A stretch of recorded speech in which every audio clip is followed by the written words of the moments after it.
Meleqe Hasa dhe Elida Bylyku janë dy mësueset më të vjetra në shkollën Qamil Guranjaku në Elbasan. Këtë vit, pas 38 vitesh punë, ky është shtatmarsi i tyre i fundit si mësuese, mes nxënësve duke përjetuar emocione shumë të veçanta. Të përlotura ato tregojnë vitet e gjata të punës si mësuese dhe ndjesinë më të bukur që u falin nxënësit.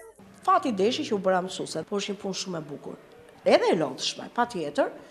Por ka pasur dhe sfida sepse ne që kur vi fëmijët në klasë të parë, do të jemi në botën e tyre. Të njohim karaktere të ndryshme dhe të përshtatemi me ta, të përfshihemi në fantazinë e fëmijëve. Si vjetu nga klasën e dytë, nuk e di, ata të më shikojnë dritën e syrit, dhe thonë mësuese mos na lër.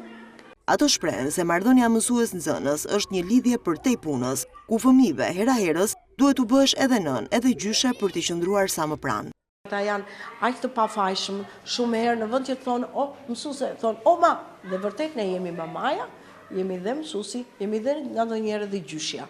Mësuese Elida shprehet se përveç kujtimeve të bukura puna e mësuesit ka shumë vështirësi, sidomos me brezat e rinj, të quajtur si brezat e teknologjisë.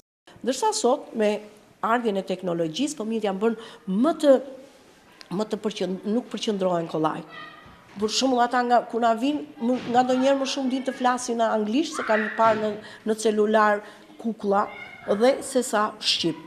Por kuptohet, puna ka gjithmonë vështirësitë e vet. Duket se ndarja nga nxënësit do të jetë e vështirë për këto mësuese të përkushtuara, teksa jashtë profesionit shprehen se do të jenë gjithnjë pranë nxënësve të tyre.